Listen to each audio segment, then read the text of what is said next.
What is up, Packers Nation? Welcome in to our very special Luigi's Pizza Pack-A-Day Happy Hour. This one's going to be a ton of fun. We've got some special prizes lined up through the course of today's show. We're going to be giving away a bunch of Luigi's Pizzas, which is going to be very, very fun. And we also have a custom Luigi's Pizza and Pack-A-Day podcast blanket that we're going to be giving away at the end as well. So we're going to do some trivia to figure out our winners. So we'll keep an eye on that throughout the course of today's show. In order to win, you do need to follow Luigi's Pizza on social media. So Facebook, Instagram, and on Twitter or X at Luigi's Pizza, Luiges Pizza. So make sure to follow again, Luigi's Pizza at Luigi's Pizza on X, Instagram, and on Facebook so that you can win. And again, we'll get to some trivia throughout the course of today's show to get some free Luigi's Pizza vouchers, as well as that sweet, sweet Pack-A-Day podcast and Luigi's Pizza blanket. Before we get there, we're going to do kind of our normal Q&A throughout the course of today's show. So we'll get to as many questions as I can. Should be here for about an hour or so.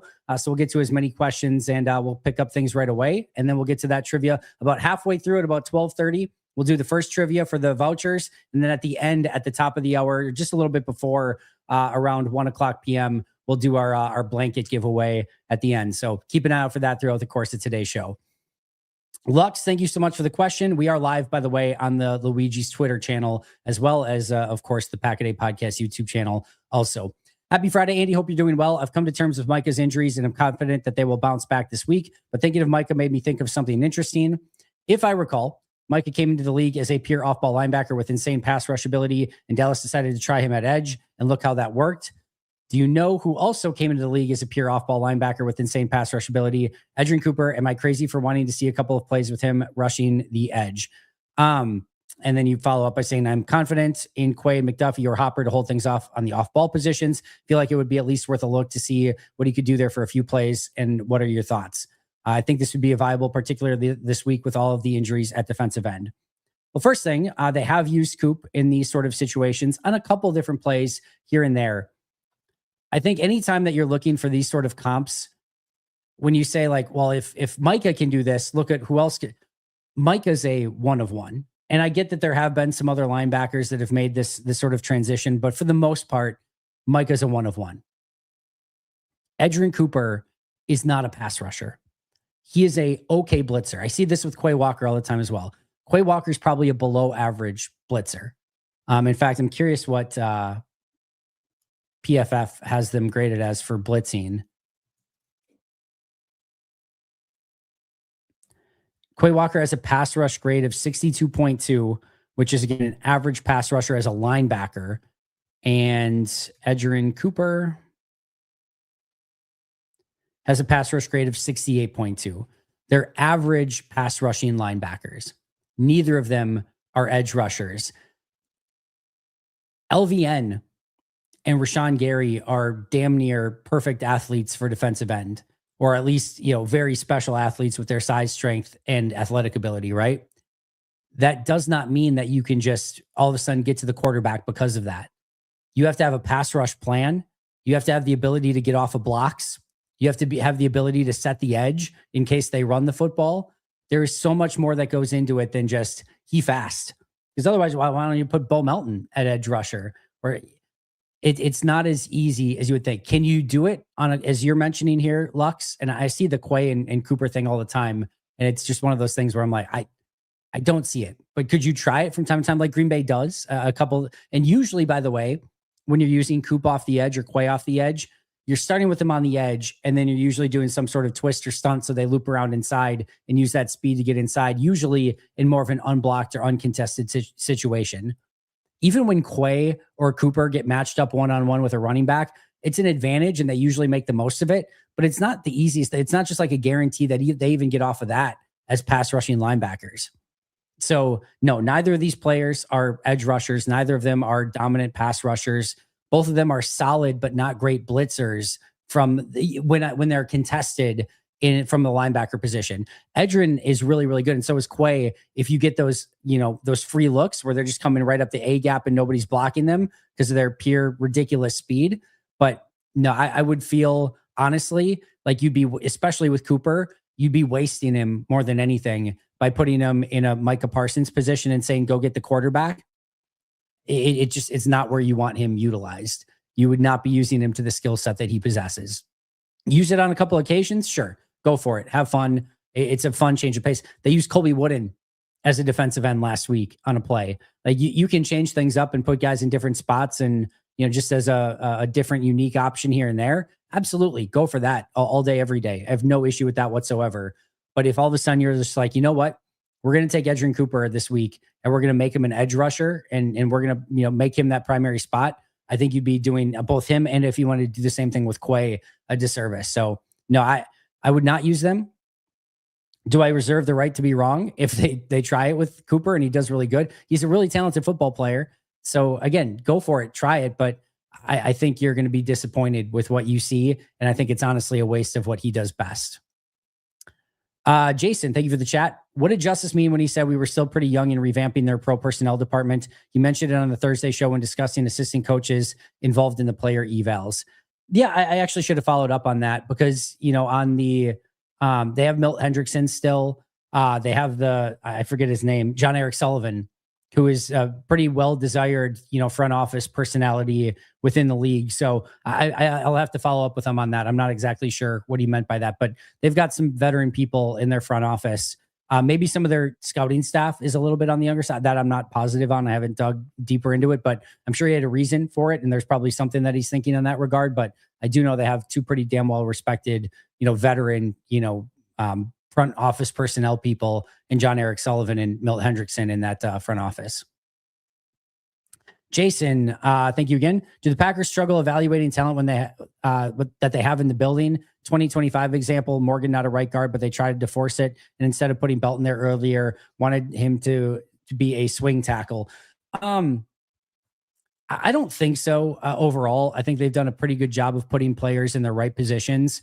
I think with Anthony Belton, I honestly think the reason that Belton wasn't moved sooner is they were trying to not make the same mistake that they made with Jordan Morgan. So I think they recognized with Jordan Morgan that they started him off as a rookie playing left guard, left tackle, right guard, right tackle, and he never got settled in anywhere and he never felt comfortable. So with Belton, they had him come in and they had him focus on left tackle and right tackle. They said, we're just going to have you focus on tackle. That's where we want you. We're not going to try to overcomplicate things. And I think there became a point in time where they just realized, all right, this Morgan thing at right guard's not working. Sean now has to kick to center because of Elton's injury, and we need a better option. And that's when they kicked, Belton to guard at that point in time. So I think that had a lot more to do with it than anything else.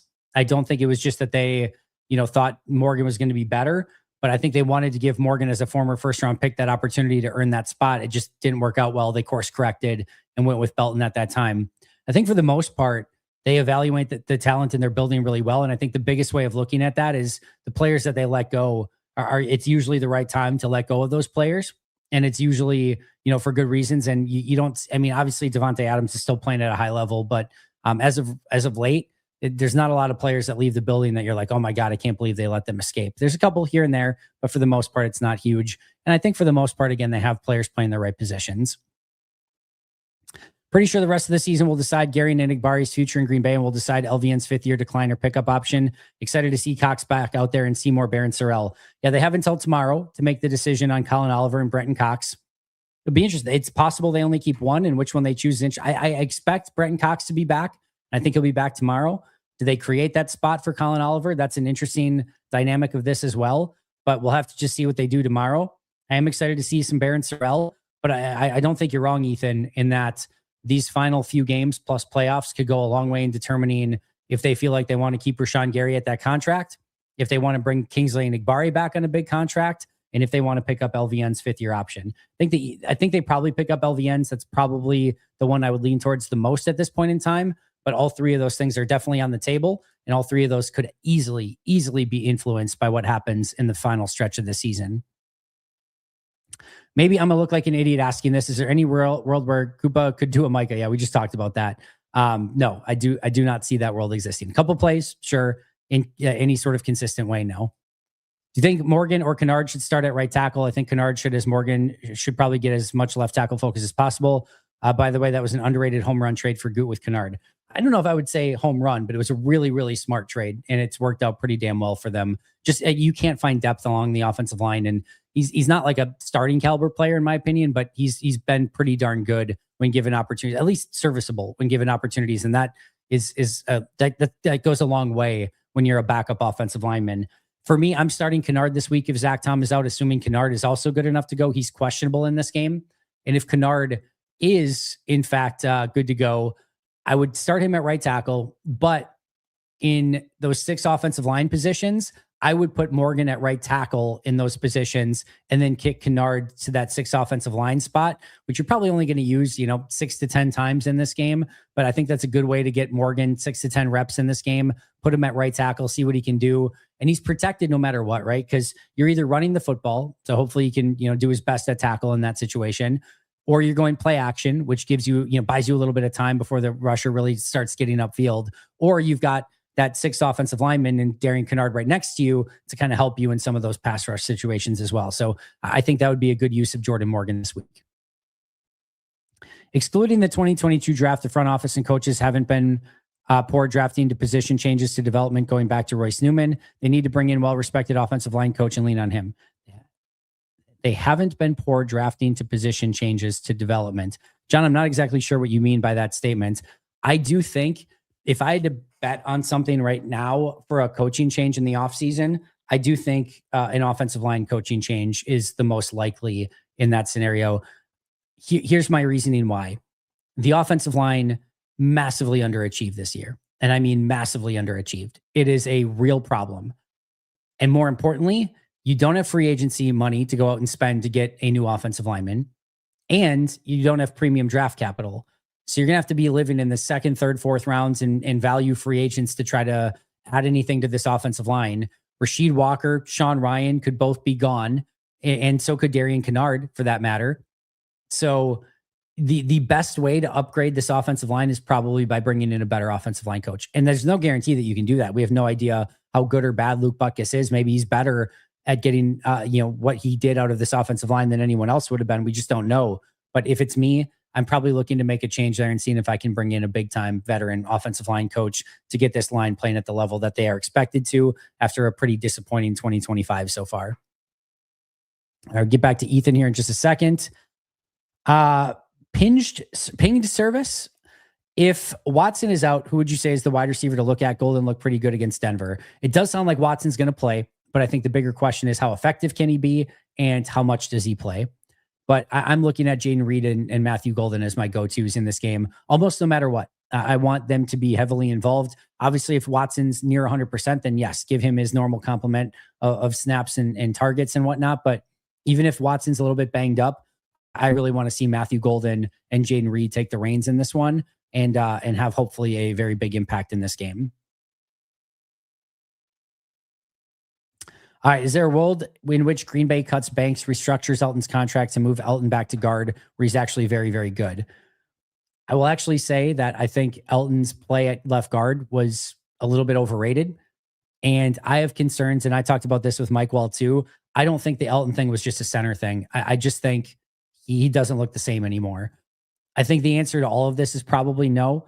I don't think Elton will take a restructured contract. I think he's going to want to see the open market and get as much as he can. He didn't seem super thrilled / happy in Green Bay, just from my observations. So I think he's going to be elsewhere. And I don't think they cut bait on Banks after the 1 year just because of the dead cap hit.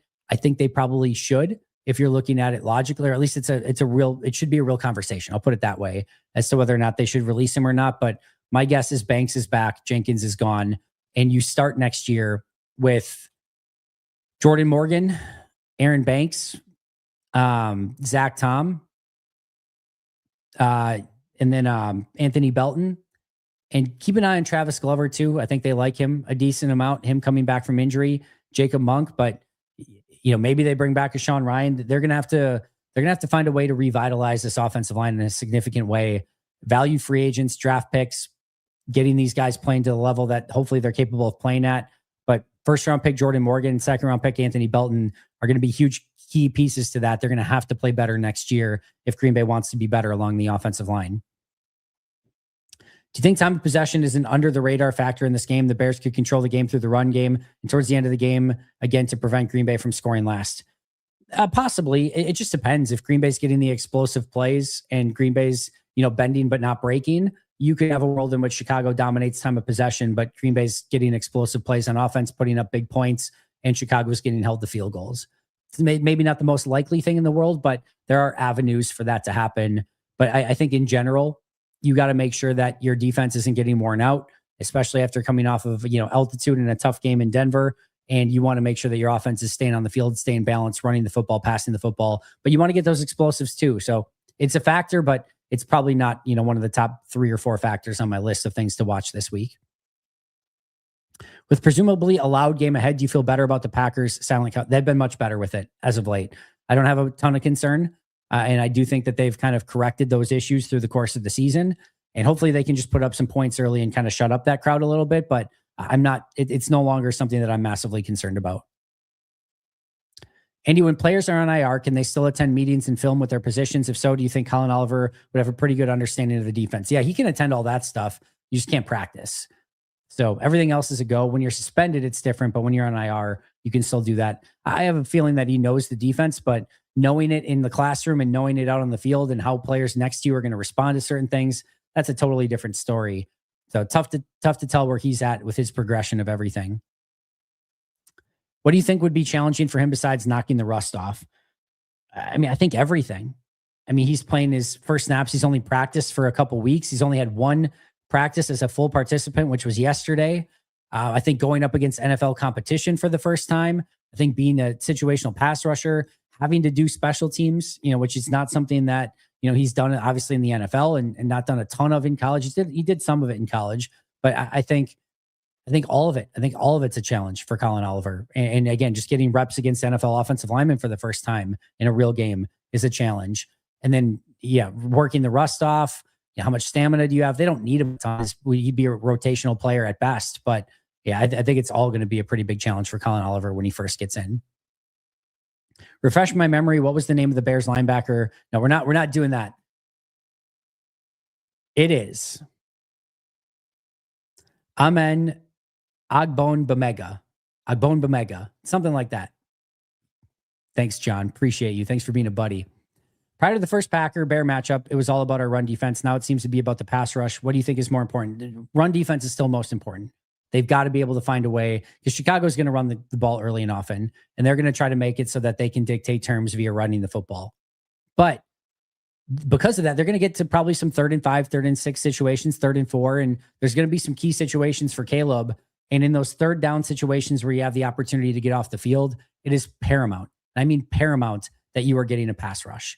So I don't have a ton of faith against a good Bears offensive line with no Micah Parsons. Your best line is probably some form of Enagbari and Gary at the edges with LVN and Brooks at defensive tackle. I don't think Chicago's offensive line is scared of that at all. I think they can say, we have all day. And even if one of your guys breaks through, Caleb will escape it. He's going to run away from any of those guys. So I think Chicago's going into this feeling like Green Bay's not going to be able to get to the quarterback. And if that's the case, Green Bay's going to have to bring extra players, which weakens your secondary. And now you're all of a sudden in a juggling act. And Ben Johnson's pretty damn good at picking apart your weaknesses. And Green Bay now has one with their pass rush. So I think run defense is still the 1A, but you've got to be able to get to the quarterback when you get to some of those obvious passing situations. With Pierre Strong out of elevations, what do you think the move might be if Jacobs can't go? Yeah, I think either way, they might want to bring up Pierre Strong to the active roster, which could really get to some interesting roster gymnastics for how they go about doing that. Because remember, Chris Brooks is questionable as well. And even if Jacobs and Brooks both go, if you're feeling like, hey, both of them are, heavily on a snap count, or we can't count on them for a full game, then you might get into a situation where you want Strong up almost no matter what.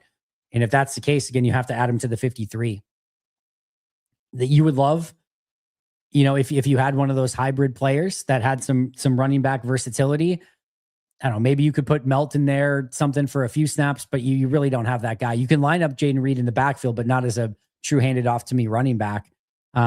Watson, I don't think with his injury, you want doing any of that. So Savion Williams is actually an interesting option there. He's what, like 6'4"? Yeah, that's not your traditional type of back, but like you could hand him the ball. I guess Savion Williams is an interesting option. Is if those two are good enough to go, meaning Jacobs and Chris Brooks, you do at least have Savion Williams in an emergency who you could put in shotgun and hand the ball off to. So that is actually an interesting option as an emergency break glass in case of sort of situation for this one. Never want to see those all white jerseys again. Time to retire those things. Yeah. Tucker Kraft out for the year. Micah Parsons out for the year. They did go 2-1 in the games and were beating up on Denver prior to the injuries, but the injuries definitely not a fun memory of those jerseys for sure. Chris Brooks was also the injury report.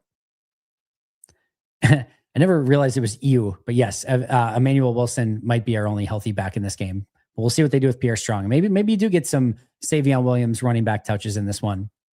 No, you have issues with college ball. Will you still pay attention to the playoffs? Which games intrigue you, if any? If so, it's going to be probably more on in kind of like the background. Like tonight, I have a Festivus party that I'm going to in Milwaukee, and we'll probably keep on, the college football game in the background and watch that one. But yeah, if I'm available and the game is on, I would prefer to have it on and be watching it, but I'll probably be doing other things at the same time would be my guess. At the end of the day, I don't care about it a ton, but I do appreciate football. And I think the college football playoffs do get some intriguing matchups. I don't think this first round is very good other than the 8-9 game. But yeah, outside of that, yeah, I'll try to keep it on when I can. I think Quay is better than Cooper at rushing the linebacker stuff. He's a little bit more physical, but Coop had a really fun physical play this past week against Denver's fullback where he just knocked him completely on his ass, which was a very fun play. But I think Cooper's more speed. Quay's got a little bit more physicality to him. Just depends on the type of blitz that you're rushing. Special happy hour plus, it. Appreciate Luigi's for sponsoring us today. Guys, if you're not getting your Luigi's pizzas stocked up in your freezer for everything, Victory pizzas, coping pizzas, the holidays, late night snacks, dinners with the family, doesn't matter. And they've got every variety. They've got the Luigi's Big Daddy, the garlic dippers we've been talking about all week this week. Those things are incredible. Perfect for during the game, by the way. Then your Victory pizza after the game. I love the original, the pepperoni and sausage. I love all of them. And then you've got just whatever you want to go with. The world is your oyster. I recommend sampling all of them. But you can check them out, again, luigispizza.com and on social media at Luigi's Pizza, where I'm also live streaming right now. I'm also going to be live streaming the halftime show of this game on Luigi's Pizza Twitter account. So make sure to follow them on Twitter. Again, we're going to be giving out some pizzas here in about 5 minutes. So some pizza vouchers. Make sure, in order to win, have to be following Luigi's Pizza on Twitter at Luigi's Pizza, and on Instagram and on Facebook. So make sure you're following them in all three places. They are partnering with us for today's show. So do that. And we're going to give out some free pizzas here in just a moment. About 5 minutes, I got a trivia question for you. If you're following, like two of the three, I think it's going to be okay, John, if you don't have a Facebook account. But if you have all three, please go and follow all three. Happy Friday, everyone. Let's beat those Bears tomorrow. Absolutely. If we lose this one, it means our 27-year-old quarterback may have to take an injury-ridden team to Soldier Field against the NFC North champs in the playoffs. Hey, when has that ever worked before, JRS?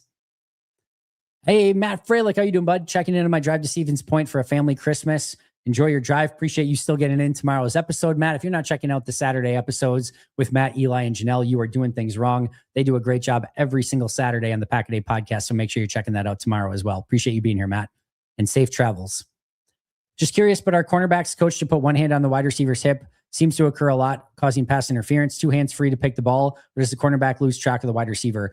I don't know how Green Bay exactly teaches it, but usually you do want contact, and the hip is a great place because that's how you're going to be able to gauge change of direction. You're usually not getting any sort of penalty for a hand on the hip. Remember, you have to turn them usually in order. Just contact, unless it's like aggressive contact at the top. Contact in and of itself is not going to get you the penalty. You've got to turn them or change direction on them in some sort of way, shape, or form, or try to go through them. So having a hand on the hip is a good way to kind of keep sometimes eyes on the quarterback and still have a feel for where the wide receiver is. And it can kind of give you a tell too on maybe what direction that they're going to go in. So no, that's something that does get taught by certain, cornerback coaches, but just depends. And I don't know exactly how Green Bay coaches it. Curious why you think there's such varying thoughts on Carl Brooks. Hipster media folks I enjoy, like Nate Tyson, Ben Solak, talk about him like a high upside potential game wrecker at defensive tackle, but local media seems quite meh on him. I think the thought process a couple of years ago was that he has some high upside as a pass rush defensive tackle. I just don't think we've seen that come to fruition. He has plays. He's kind of got one. He's kind of like a one trick pony, one move guy. He's got an arm over, so he can explode off the ball, then arm over and get past you. And that's his trick. And he doesn't really have much else. So until he develops a counter to that, I think he's going to be a little bit one dimensional. And I think the other thing is he's not a great run defender. He got blown off the ball in run defense multiple times, and double teams he just cannot stack up against. So I still think there's some upside there. If it's there, we could really see it right now. It would be great to see. But yeah, I don't think he's had a great couple seasons. I think his rookie year was his best year, to be honest. And there's a lot on his plate now. He's the number 2 defensive tackle next to Colby Wooden, and he's got to step up in a significant way. I think there's talent there, but I think you'd like to see a little bit more from him from what he's shown so far this year. My girlfriend hates it, but I'm so glad we're at the time of the year where we get football games on Saturday and Sunday. Can't wait for tomorrow night. Go Pack, go. It's going to be a fun one. And yeah, I do know that it can complicate some things because now Saturdays and Sundays are taken up with football. I've been there a lot. It is a little bit easier to justify now when I cover the team. I'll say that much. Before with family, both extended and my family, it was a little bit harder to say, oh, sorry, football Saturday and Sunday. Now I can be like, I cover everything, and it's a little bit more understood. But I understand that conversation very well. Andy, can you remember the last time you picked against the Packers in a game? I remember you picked them to beat Philadelphia in the playoffs. I had a couple this year, and people always get upset when I pick against Green Bay, but I had a couple this year where I picked against them. I forget which games it was, but definitely had a couple games where I picked against them. I actually think when I picked against them, I was wrong. I don't know if it was Pittsburgh or who it was against, but I think I was actually wrong when the one I picked against them. But I thought there were at least 2 this year where I picked against them. I'm picking Green Bay in this one, but I'll be honest, my head is saying Chicago, but my heart and gut is saying Packers. So I'm sticking with my heart and gut on this one, but I am officially picking Green Bay for this game. How does the defense adjust with the loss of Micah? Do we see more rotations of players? Does Hafley have an ace up his sleeve? He's a smart guy, knows his players. Can this team still make a run? I talked about it yesterday. You win games in the trenches, especially in the playoffs. And I have major, major, major concerns about both the offensive line and the defensive line with no Micah and just the way the offensive line is played. Can they get by? Yes. Can you win 4 straight games? If I'm being real, I don't think so. So you win in the NFL in the trenches, especially now in modern NFL. Now Matt's really good. Jordan's really good. Matt LaFleur meaning at calling plays, and Jordan's been great. They've got some playmakers, Edgerrin Cooper, Xavier McKinney. If they win the turnover battle and start generating more turnovers, and Jeff Hafley comes up with a new plan, and is there a pathway? Sure, there's always a pathway. There's always a way. But I just think the odds become very, very slim with the way that this team is playing in the trenches on offense and what I expect it to look like on defense without Micah Parsons. I do think you'll see more rotations. I do think Jeff Hafley will have a few things up his sleeve. I think he's going to be able to disguise some things and bring some pressure, but it definitely gets more complicated. I'll put it that way. And again, I think Green Bay can beat any team. I think they can beat any team. I think going on a 4-game run with no Devontae Wyatt, Tucker Kraft, and Micah Parsons is exceedingly, exceedingly difficult. Nakobe Dean probably is a better blitzer than Quay. I probably agree with you on that assessment. All right. We left our questions off at 12. Actually, I'm going to get to the super chat really quick first. David Solak, Andy, being realistic isn't a bad thing. Who knows? They might look awesome tomorrow. Hard to believe the line can suddenly get better, though. I'm there with you as well. They've had a lot of I do think they were showing signs of getting better, but man, that second half against Denver was really, really, really brutal. All right. So again, I think we leave off at 12:09 with ski is where we left off. All right. So I have to go to the bottom here. What I will ask you guys is if you are not in a Luige's Pizza area, don't do the trivia for the free vouchers. You can answer the question, but just say not for the winner, or something like that. But it doesn't make a ton of sense for you guys to get shipped a bunch of free Luige's Pizza vouchers if you're not in a Luige's Pizza area. So I will try to let somebody win who could actually use them. I'll put it that way. But my first trivia question for you, for a bunch of Luige's Pizza vouchers, name any 4 players on the Packers practice squad. Go. Any 4 players on the Packers practice squad will do. First one in gets the Luige's Pizza vouchers. I will accept any 4 players on the Packers practice squad. Who's got the first one? Chance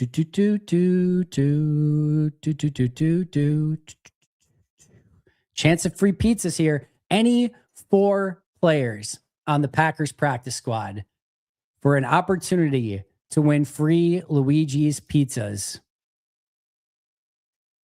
Anyone? Anyone? Who's got the first one? All right, well, here we go. We've got Strong, Tune, Esther, and Shepard. I didn't indicate whether I needed full names or not. So we do have Pierre Strong, Clayton Thune, James Esther, and Will Shepard. I will, Jordan. I will. It's a little bit with the no first names, but we listen. We're Packers fans. We know who you're talking about. I will accept that answer. So we've got our winner in Jordan. Jordan, can you confirm that you're in a Luigi's Pizza area, that you want to win the pizzas? That we don't need to go to number 2. I'll wait for that confirmation, but hopefully Israel Abanaconda is not on the practice squad anymore. Hunter, our second runner-up would have been Ski, Clayton Thune, Pierre Strong Jr., Jamin Johnson, and Brant Banks. All 4 of those are on the practice squad. Clayton Thune, Pierre Strong, Jacoby, Keeney James, and Isaiah Nair. That's another one. All right. So Jordan is in a Luigi's Pizza area. Jordan, congratulations. Jordan, what's your email? If you're okay posting your email address. If you're not okay with posting your email address, email me packadaypodcast@gmail.com with your contact info. Again, packadaypodcast@gmail.com, or actually just do that. That makes it easier. Email me at packadaypodcast@gmail.com, and I will forward that on to Luigi's Pizza so they have your contact information. You can just give me your name and your email, your phone number, and your address. That'd be great. Just send that again to packadaypodcast@gmail.com. And Jordan, I'll make sure, hopefully we can confirm it's your email address. All right. Reminder that, again, we're going to be giving away the sweet Luigi's Pizza blanket that has Luigi's Pizza and Pack-A-Day Podcast logo on it. At the end, you need to be following on Instagram, on Twitter, and on Facebook at Luigi's Pizza in order to be eligible to win. So, Jordan, if you're not yet, make sure you're following on social media so you can, when we confirm that you're following all 3 of those. All right, back to 1209 and to Ski. How many of the current defensive ends and defensive tackles would you want to be in the rotation next year? All right. So, I mean, I think at the end of the day, I like this rotation. I like the group of players that they have. I don't think they're going to be able to keep Gary and Enigbare. I think they probably have to make some sort of decision there. But if you told me that Gary, Enigbare, Van Ness, and Micah were your top 4, and then they're going to have Baron Sorrell, Aaron Mosby, Colin Oliver, and Brenton Cox fight for the final 2 spots, that's a good position to go in training camp. I have no issue with that whatsoever.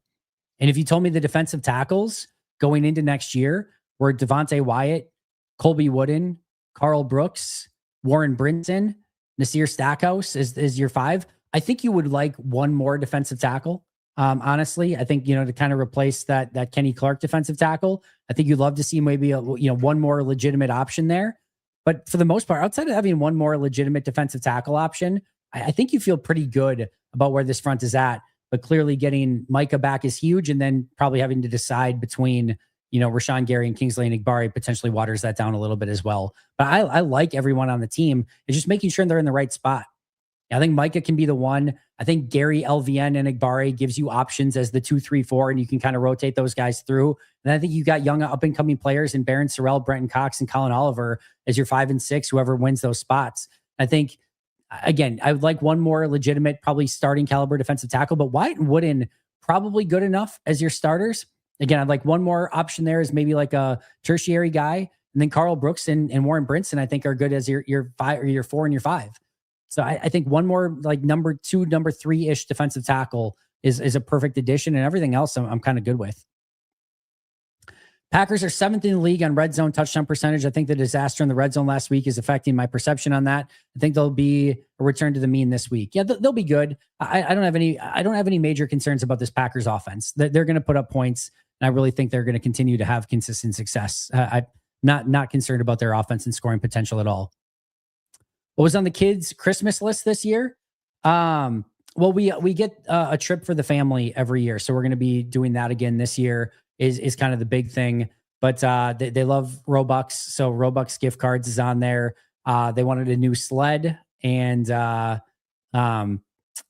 think spike ball was on there. A soccer rebounder. They had a couple different suggestions. So some of those things were on the list this year. What time do roster moves have to be done by today since the game is tomorrow? It doesn't. They can do it tomorrow. So you have to do it on Saturday for Sunday games because Sunday is not the league office is not open for transactions on Sundays. So you have to do any transactions on Saturday to get your team ready for Sunday. Because Saturday is a league office day, you can do all of your transactions on Saturday prior to the game and still get those call-ups and stuff done on Saturday. So they have up until I think 3 p.m. Central Time on Saturday to make those final transactions for the game. Jeff Halfley is an absolute inspiration, always says the right things and makes me want to run through a brick wall. I'm assuming we will hang on to him based on his comments about Micah next season. Well, the Packers will love to keep hang on to him, but if he gets a head coaching offer, I have a feeling he will take said head coaching offer. You don't get those very often. We'll see where that ultimately ends up, but yeah, if he gets one, I think he ultimately takes it, but we'll see. We'll see where that ends up. And yeah, he's a hell of a coach, and I'm still very thrilled that they have him as defensive coordinator. If Micah was getting held so much without any calls, could that explain why Gary hasn't been very effective as well? Yeah. I mean, this is what all defensive ends and defensive tackles are fighting against. It's not just Micah. It's all Green Bay got away with, again, a bunch on offense this past week as well. There were some chokeholds and holding penalties that Green Bay got away with. It's what all the good defensive players are having to deal with. So you got to find a way to fight through it. I'll just put it that way. Hypothetically, what's the most you would have given up at the deadline in return for the number one punt returner in the league? But the caveat is they don't do anything for you on game day besides returning punts. Probably like I don't know, probably like a 5th round pick would be my guess. If that's all they do is just return punts, they don't return kicks, they don't play special. Yeah, that's tough. Probably a 5th at best. You have to find a roster spot and a way to actually put them on the team too. And in the most cases, like, if they get 15 yards instead of the 5 that you get, is that worth it for a draft pick and a roster spot? And I think that's where Green Bay kind of comes down on these conversations. But for the single best punt returner, if that's all they did, I'd probably consider giving up a 5th or 6th round pick for it, something like that. Sucks that Mike is out, but all the edge guys have the opportunity to go out and make some serious money, make it happen. Yeah. Hey, with adversity comes opportunity. There's going to be a lot of opportunity for some players. I think, by the way, I think Luke Musgrave is starting to take advantage of that opportunity a little bit more. It's not perfect, but he's starting to make some consistent plays at tight end, and he's starting to take advantage of it. Other players will have that opportunity as well. Hopefully the defensive ends really step up in his absence. If Evan Williams can't suit up, would you rather have Zane at safety and Bullard continue in the slot, or Bullard at safety and Hobbs in the slot? I would probably lean... I would have 3 different. All right. So I have 3 different lineups that I'm going to go with this week. Because if you remember, Green Bay has basically a base defense, a base nickel, and a passing down nickel. All right. So base defense, Bullard and Xavier McKinney at safety, and you're going with 3 linebackers, McDuffie, Quay and Coop. Right. So base defense is easy. Javon Bullard's at safety. In base nickel, I'm actually going with Bullard in the slot and Ketan Oladapo at safety.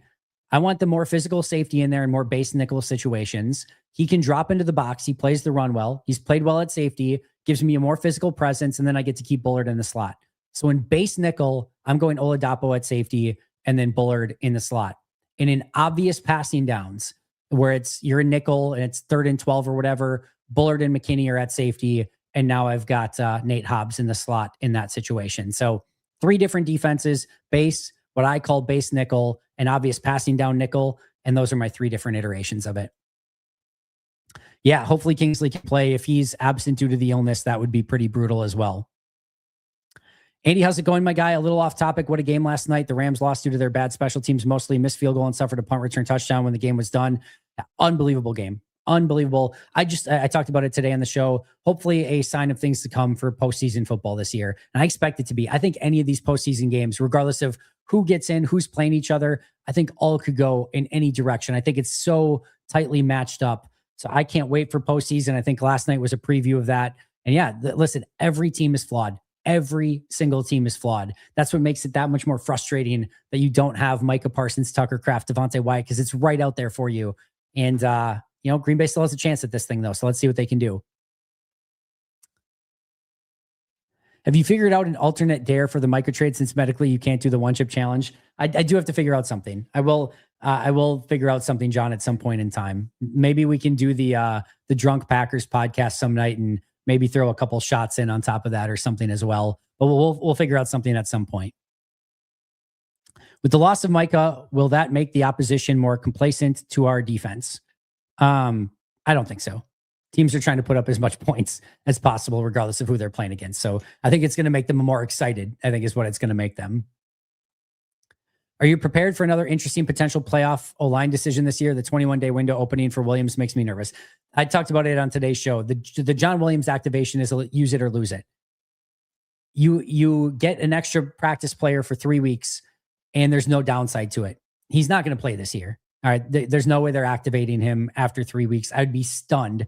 So you get a free 3-week practice window. Why, even if he's extremely limited, meaning he can only go out there and do just some individual stuff or whatever, you get to do something with him for 3 weeks. So use it to however you can. So that is a complete, hey, we have 3 weeks for him to practice. There's 3 weeks left in the regular season.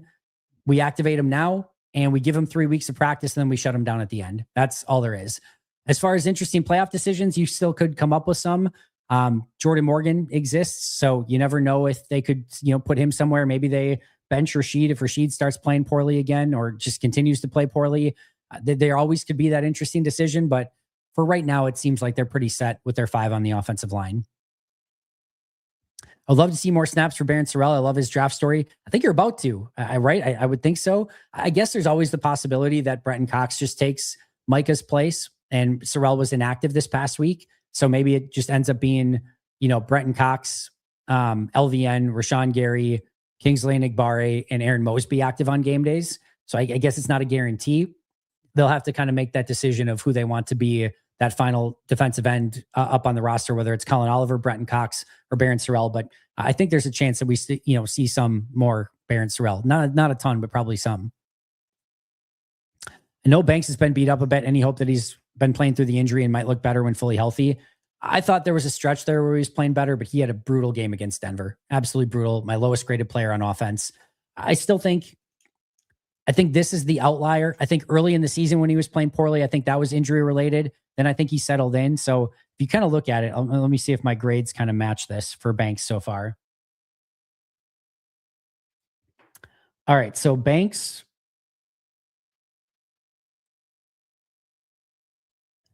well, I don't know. In the first 2 games that he played, he was negative 0.75. Then up until this game, in the 1, 2, 3, 4, 5, 6, 7, 8, 9 games that he played after that, he was a plus 1.30, which Zach Tom is my highest graded offensive lineman on the season so far at plus 1.8. So he had a 9-game stretch where he was playing some pretty darn good football overall.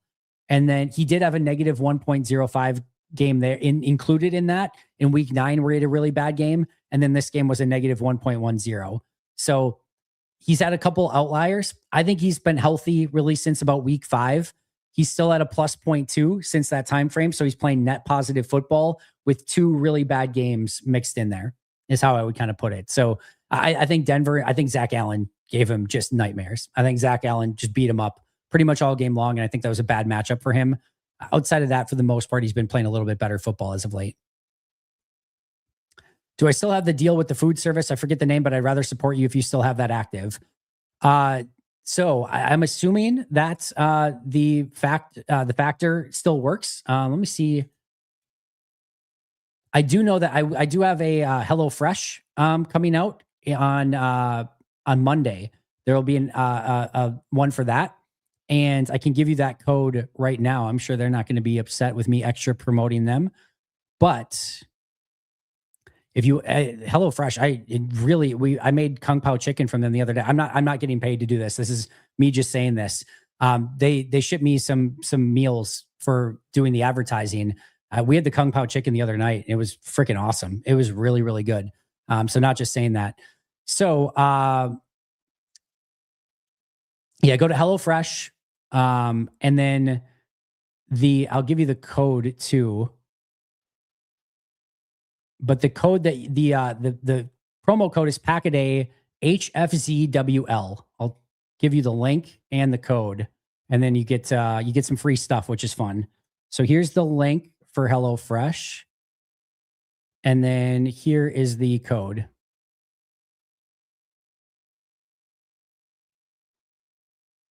There you go. But I think the Factor one was just Pack-A-Day as well. I don't have it on me right now, but that might still work if you want to give it a try on Factor. So you could give that a try still to see if that works. All right. I think the more difficult aspect of not keeping Banks is letting Jenkins, Ryan, and possibly Walker walk. It's not easy to replace them and get starting quality. Yeah. No matter what they do, the offensive line it's all eyes on the offensive line this offseason. No questions about it.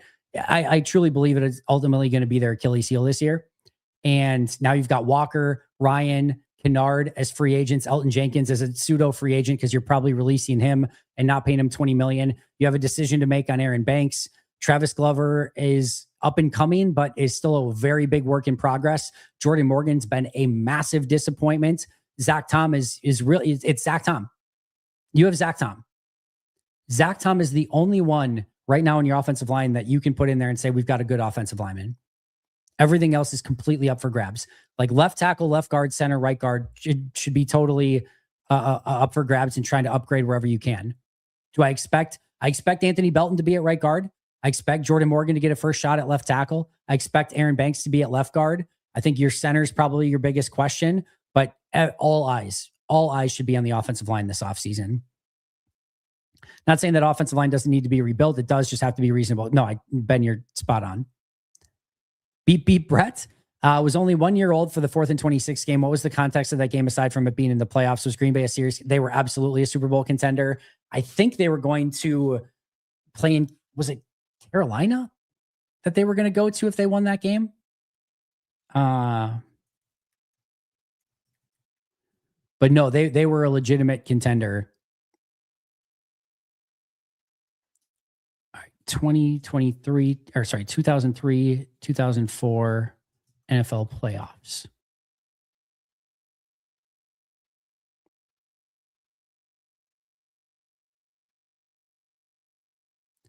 Yeah, so I'm pretty sure. Yeah, so it was Carolina. So the Super Bowl ended up being New England versus Carolina, and Green Bay had every opportunity to win that game and then gave up the first down to Freddie Mitchell on 4th and 26.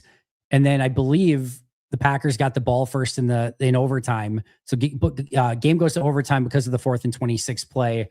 And then Favre just throws a brutal, god-awful Favre-esque interception, just a crippling interception. And then Philly goes down, kicks the field goal. Carolina beats Philly 14-3.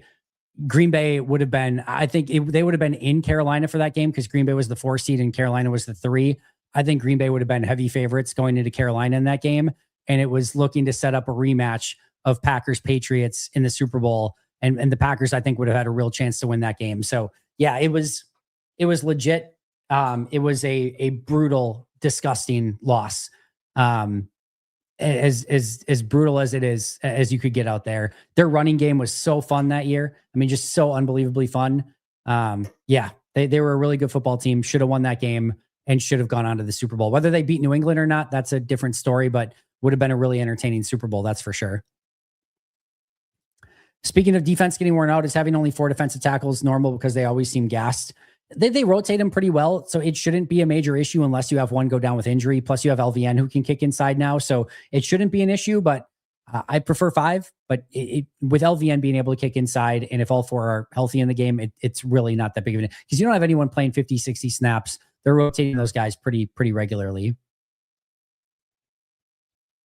It isn't just the offensive line coach; it's the front office too. Elton and Monk as a plan at center. Morgan could have been better, just not good enough. Need to self-scout that too. Yeah, everything needs to be better. This has been a superpower of theirs over the years, is drafting and developing offensive linemen, and it just hasn't been that way as of late.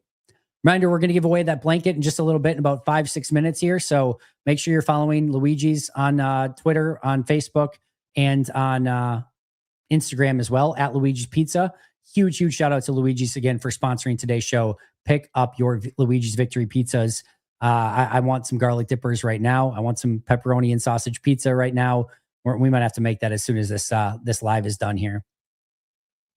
I want to do a mush rush plan this week, a la Kyler Murray last year. Make Caleb make throws from the pocket, hard to collapse from given the interior offensive line versus defensive tackles, though.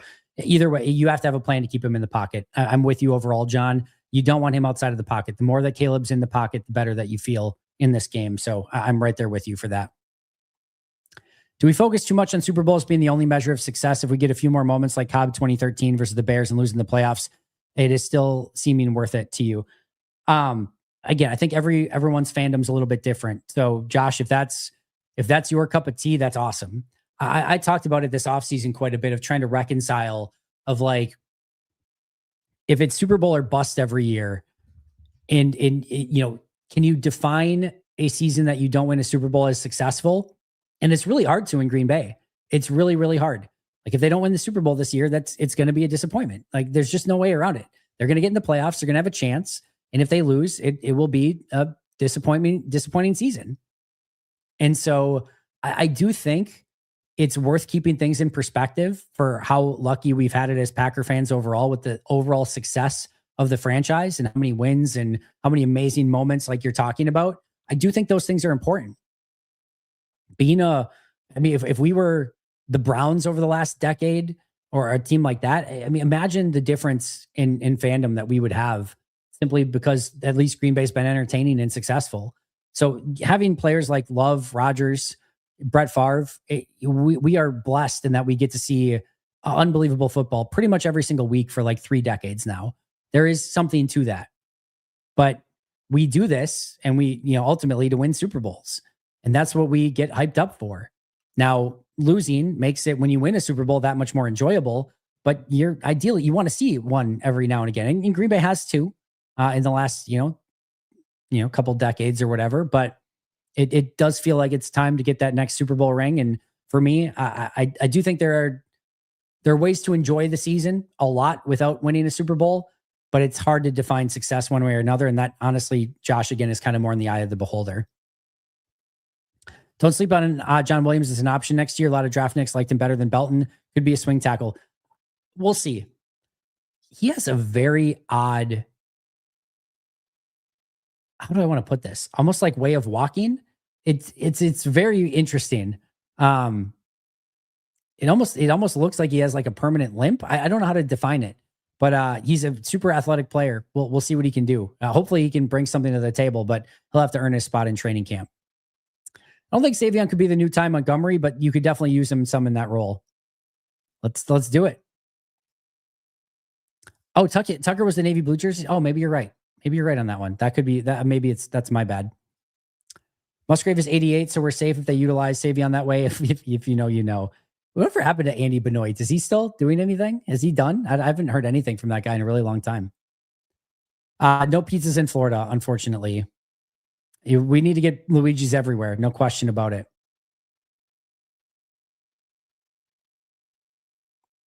Pizza areas are, I believe, Minnesota, Illinois, Wisconsin. I think might be some in Iowa. It's kind of like that little cluster of states. I think there's some in Upper Michigan. I could be wrong on that, but it's that kind of, Wisconsin and surrounding areas area.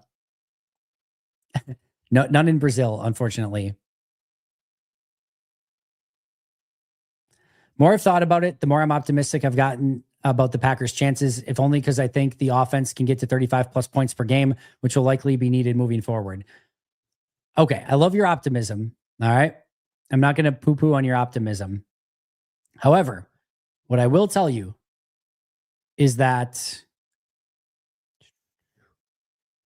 Green Bay has reached that 35-point mark only twice this season, against Pittsburgh and against Dallas. So can they? Yes. But has it been, in fact, they've only reached 30 or more points. Dallas, Pittsburgh, Detroit, and that's it. So 3 games. They've only been over 30 or more 3 times. So do I think they can get there? Yes. But that's asking for 35 plus points per game for the remainder of the season when you've only put up 30 or more points 3 times. Might be a little bit of a stretch. Pearl is here. It's crazy to say that outside of Love, Watson has been our best player on offense. I would still put Jacobs there, but he's in the conversation. I bet points per play or grade per play for me. I bet Watson's probably ahead of Jacobs. In fact, I'd be willing to bet on it. So, yeah, I think you could easily make that argument. What's a bigger draft need? Pass rushing defensive tackle, run stuffing defensive tackle, or outside corner? I'd probably go corner in that situation. I think they can get by with the defensive line that they have next year, but I think they need some influx of talent at corner. Pizza party tomorrow night for the game at Jordan's place. I've heard. That's what I've heard as well. Let's do it. Let's get after it. Yeah, we could probably do some trivia at some point. I got to figure out how Cheesehead TV does their like integrated trivia. I'm really bad at that stuff. Full disclosure. So, but we could just do like a happy hour of trivia sometime. That's probably more of an off-season thing, but yeah, that'd be fun. I know there are reports that Micah could be ready at the start of next season, but do you think his injury changes their plans in the offseason at edge, specifically with Gary Nigbare? Could it? Yes. Do I think it should? No. I think I talked about this the other day. I think you have to take each of those decisions for their own merit. Do you want Gary back at that number? If yes, do it. If no, don't make it part of the Micah decision. Do you want to pay Enigbare an extensive contract, extension? If you want to, yes, great. If not, no, but don't make it part of the Micah discussion. Every decision should be made on its own volition. And I think you have to make those decisions on their own and then figure out the rest from there. I don't think you should let the Micah situation cloud your judgment one way or the other. If I were Goody, would I trade Gary for Tariq Woolen if Parsons was going to be back by week 4 next year? I'm not a big Tariq Woolen guy. I would probably say no. I would probably just trade Gary for the draft, as much draft capital as I could get. And then I would try to upgrade corner in maybe a different way. So I don't think I'd do a 1-for-1, but I'm not opposed to trading Rashawn Gary. I'll put it that way. Just beat the Bears one step at a time, Aaron. I appreciate you being here. So many teams running jumbo on offense. Think we need another big man on. Green Bay's been pretty good against the jumbo packages. So I think you always want depth and competition, and the more big bodies you can have, great. But I don't think you need to force it either. Again, I think one more defensive tackle would be good for Green Bay, but they can manage with the players that they have. Andy, for some reason, I have a memory from the offseason that Hafley had a position coach in mind as his success for a defensive coordinator. I think you are totally tripping, Engine. I do not think that is, do not think that's a thing. Pre-ACL, Tunyon, or Musgrave? I'm confused by the question. Not sure what you mean by that. Henry Ruggs and Josh Jacobs connection. Imagine the discount you could get Ruggs back after he's released on early parole. Yeah, that's an interesting conversation that I don't know. I don't know how that ends up playing out and if he gets a shot or not. I think he just graduated college. I think not everyone. I think most people deserve a second chance, but that's a whole, can of worms. I don't know that I want to open at this point in time. Either way, I don't know that they're necessarily looking for a Henry Ruggs and what type of shape he'd be in game shape and everything like that. That's a totally different story as well. All right, we're going to get to our question here in just a moment, our trivia question. Am I the only one out there that's felt their Super Bowl chances are better in 2026 than this season? To be clear, I felt that way before. No, for sure. I mean, especially now with Micah and Devontae and Kraft being out, their odds will be better next year. I think they're going to be a really good team next year. But I think if everyone was healthy this year, then I think it's more of that's more of a question because they have a pretty stacked team right now. Just a bummer that they can't see that come to fruition this year, but they'll have a great chance in 2026. Oh my, almost to the end here. Almost to the end of the questions. All right, let's see if I can get to the end and then we'll ask the trivia question.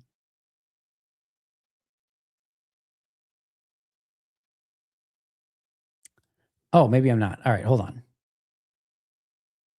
Oh, this is a belt to ass game for the Packers versus the Bears. Hopefully. A lot of these games this year have been super entertaining. They have been. It's been a very entertaining year. Frustrating at times, but it's been a lot of entertaining games. Could I explain my grading system? You don't need to get super deep into it, but what are you looking for that gives players positive, negative grades? All right, without getting too deep, up to +2 to -2 per play, but usually it's +0.1 to -0.1 on any given play. Unless there's a huge play. And I'm just looking at based on what you were asked to do on the play. You might say, you don't know what they were asked to do. All right. I may not know the play call, but at the end of the play, during the play, Zach Tom was one-on-one with the defensive end. And he's either asked to run block or pass protect, right? Did he accomplish that? And most of the plays are neutral. Now, if the defensive end nukes Zach Tom and gets right to the running back or quarterback, that's going to be a negative for Zach Tom. And if he completely holds up and that defensive lineman can't get any penetration, now you might say, well, what if the defensive end is just kind of standing and doing a mush rush or, containing the quarterback? You can tell when the defensive end is doing that. So if the defensive end is legitimately trying to get to the quarterback and Zach Tom stonewalls them, positive for Zach Tom. Keyshawn Nixon, right? If Keyshawn Nixon is, in an incorrect spot on the field, I may not know that. I can't grade it positively or negatively. But if he is one-on-one against a corner or Cortland Sutton, and Cortland Sutton double moves him and Nixon bites on it and Sutton is wide open down the field, that's going to be a negative for Keyshawn Nixon. And on the flip side, if Nixon is running one-on-one with Cortland Sutton and bats away the ball or picks it off, that's going to be a huge grade for Keyshawn Nixon. So what I'm grading is more like impact. All right. Who had positive plays? And that's going to be graded positive. Who had negative plays? And that's going to be graded negative. That affected the play. And then the vast majority of the game is just neutral, where it's like, you didn't really do anything. The player against you didn't really do anything. It was kind of a neutral play. It was just a neutral grade. And then you have certain plays that are well within the positive, big positives, some big negatives, an interception, to where it goes off of Dontavian Wicks' hands and you threw it behind him. That's going to be a negative with the game on the line. It's going to be a pretty big negative for Jordan Love on that play. So it's what opportunity did you have, regardless of what the play call is, regardless of who you were going against, what opportunity did you have going against a defensive lineman or an offensive lineman, a corner or a wide receiver, a quarterback having an open throwing lane? Did he make the throw? Did he not? And did you do something special? Big grade? Did you do something good? Solid grade? Did you do something slightly above average? Small grade? Or slightly below average? Negative, huge negative, etc. And then you grade it accordingly. And then you stack it up through the course of the game. You stack it up through the course of the season, and you can see which players had a high impact on the game and on the team, which players had a big negative impact on the team, and then everything in between. And you ultimately get a pretty good feel for it at the end of the day. Regarding 4th and 26, that was the year Favre died, seemed to be the year of destiny. Yeah, that Raiders game, one of the all-time, that's one of those where you remember, forever, no matter what. It's not a Super Bowl win or whatever, but that's one you remember forever. Thanks for going down that painful trip down memory lane. Never forget Freddie Mitchell wasn't even a good wide receiver, nor the reason he should have been able to beat our secondary. Also had the belt before Aaron Rodgers did. People forget that too, but he did the belt. That was the first person I saw do the belt, not Aaron Rodgers. Too many 4th and 2 times nightmare in our 4th and 2x nightmare in our history. You're not wrong, GB Gary. In defense of my optimism, I think a healthy wide receiver core with Reed, Watson, and a better utilized Golden and Musgrave doing things could lead us to a lot of good things in the air. Don't disagree with you. So bummed we never got to see this offense in totality this season. Can't imagine what it would have looked like. I'm very bummed that we never got to see a lineup of Watson, Reed, Golden, Kraft, and Jacobs. That would have been a ton of fun. Next year. Conflicted about the defense this year. Obviously, the defense is better with Micah, but the numbers are similar or worse than last year. Do you think this is all because of turnovers? I think turnovers played a huge part. That's the way you mitigate Micah, is you get more turnovers. Start getting some turnover luck and the ball coming your way a little bit more. That has the opportunity to really make up for the loss of Micah Parsons. Yeah, I don't know. I wish I had an answer for that. I think they've been playing a little bit more of a conservative brand of defense this year than they did last year. But they've also had opportunities and just haven't capitalized on them too. I think that's the other thing. I think the ball king idea completely backfired. Teams have an extra focus on ball security. I don't know, maybe, but you have to be able to willing to punch the ball out and rip the ball out. And, Micah got a big turnover against Denver early in the game by ripping the ball out. So it can definitely pay dividends for you as well. What do you get excited for if we don't have a deep run? I don't. There are things that I will look back at this season and still find very enjoyable. If they don't make a run, right? If they somehow lose or don't make the playoffs or whatever, it's a disappointing season. But I will remember Matthew Golden being drafted in Green Bay with the draft in Green Bay. I will forever remember the day that the Packers traded for Micah Parsons. I will forever remember Micah Parsons coming out of that tunnel in his first game and then getting that sack where he chased down Jared Goff. I will remember moments from the season. I will remember Jordan Love playing some great football and being in the MVP conversation, late in the year. There's a lot that I will remember very, fondly and positively of this season. And I won't feel like it was like a waste of my life that I spent time watching this Packers team. But I'm not going to get to like a Packers elimination in the wild card and be like, oh, I'm still really excited. And no, it's going to be tough. They don't have a first round pick. They don't have a ton of money to spend in free agency. They could lose Jeff Hafley. They've got guys like Tucker Kraft and Micah Parsons that are going to have to rehab from torn ACL injuries. It's going to be some challenging stuff, but I hope it makes them stronger for 2026. I'm going to be really, really excited for 2026. All right, I probably have to get out of here quick, guys. Yeah, for whatever reason, I remember chatter about a potential linebacker coach that Half had experience with that we brought in. No, I don't think there's anything like that, Engine.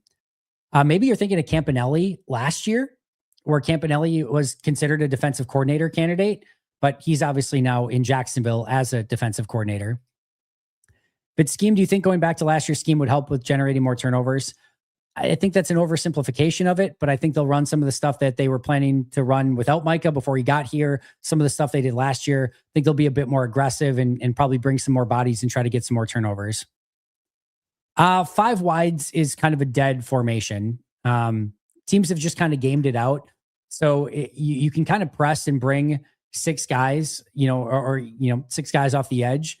And, it really makes it difficult. There's obviously some other things you can do too, or even bringing 5 and pressing wide and going in zone. There's just a variety of different things that teams have done against 5 wide that have made it not super advantageous to run, super consistently.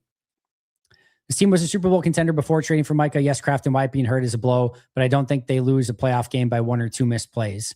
We'll see. Just makes everyone else have to be kind of a little bit more perfect. Time to get a Luiges Pizza for the big game on Saturday. I am so hyped. You are right about that. Get those pizzas stocked up. Might have missed this, just joined, but what's the plan at safety if Williams can't go? I talked about it for me, what I would do, but my guess is it's going to be Bullard at safety and base, Zane Anderson and, Bullard at, safety and corner respectively, and kind of their base nickel. And then I would expect Bullard at safety and Hobbs in the nickel in more obvious passing situations. There were a lot of picks in 2024 with Jeff going back to more disguising and different pressures like last year. I think they're going to have to try for that. I think they're going to have to try for more interceptions.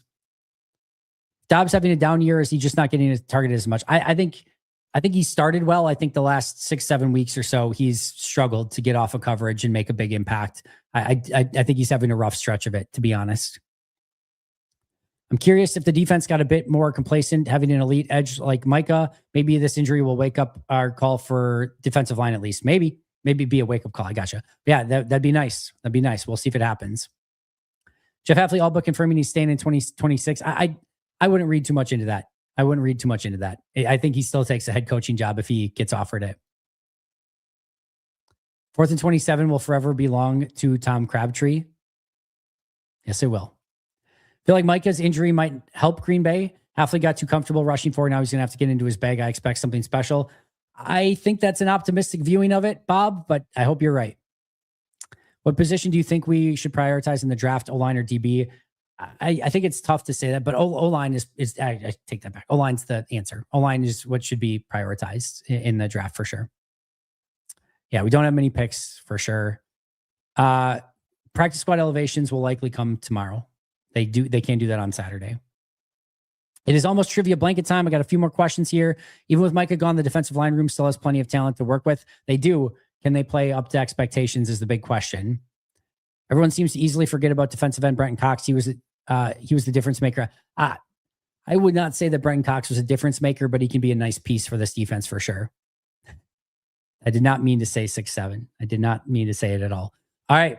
Final trivia question for the Luiges Pizza blanket. Again, just need to follow Luigi's on Facebook, Instagram, and on Twitter/X. This is open to everyone. Don't have to be in a Luiges Pizza area. We can get it shipped anywhere. So I've seen the blanket. It's pretty sweet. The question, if you're ready, who owns the Packers record for sacks in a single game? Who is it? And how many did he have?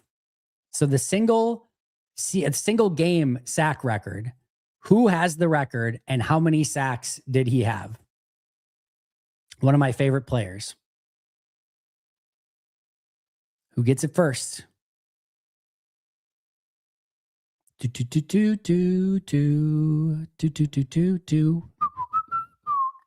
Kylo Fackrell. Tim Harris is the season leader, but not the game leader. It's not Campman. It's not Matthews. It's not KGB. It is Vonnie Holiday. Richard 1127 with the correct answer and your winner. Vonnie Holiday with 5 sacks in a single game against the Buffalo Bills in a 10-0 victory. Vonnie Holiday, fun fact about Vonnie Holiday. Holiday's the last time the Packers drafted a player that I wanted going into the draft. Like Matthew Golden, I was excited for. There's players like that, but like going into a draft, like the player that I really, really wanted. Like I really hope they come up with this guy. It's who I really want them to take. Vonnie Holiday was the last time the Packers in the first round took the player that I really, really wanted. And so it's been a hot second. William Henderson was a player I really wanted. Kabir Bashabiamila was a player I really wanted in later rounds. But Vonnie Holiday was the player that I really wanted in that draft, and they took him. And he ultimately got 5 sacks in a game against Buffalo. So yes, and Andrew too. Vonnie Holiday was one of my favorites in that draft, but didn't expect a certain Randy Moss to be available. Yes, that is a caveat to that. That's an interesting look back. But at the time, I really wanted Vonnie Holiday. They got Vonnie Holiday. I was pumped about it. And that was a cool moment for Vonnie with a 5-sack game against Buffalo. So it was Ryan, right? Ryan, email me, packadaypodcast@gmail.com and get me your contact information, and we will get that blanket sent over to you. Last one, possible stupid question. Is Pep's Pizza Pep's Pizza is the parent company to Luige's Pizza, who once again, I want to give a huge shout out to not only for sponsoring today's show and giving out the free pizzas and the blanket as well, but for being an unbelievable partner all season long. Again, the really cool thing is I had such a huge love for Luige's Pizza before we had any partnership, so I can speak to it extremely organically. It is my favorite pizza. I love making them. I get excited every single time. And I really, really appreciate their partnership with us all season long. There are our one partner that we have, for all year long. So really, really appreciate them. Thank you to them for today's show. Thank you guys for tuning in. Congratulations to our winners. Again, make sure our winners email me, packadaypodcast@gmail.com with your contact information. We'll get those sent out to you. I don't think I have the wrong trivia answer. You're saying Kabir had 6 in a game?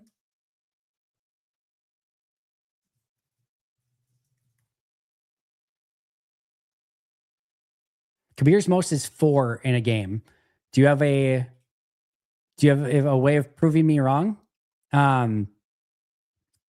Everything I've researched said Vonnie, including Packers.com, says Vonnie Holiday with 5. Oh, I said the wrong username? Who had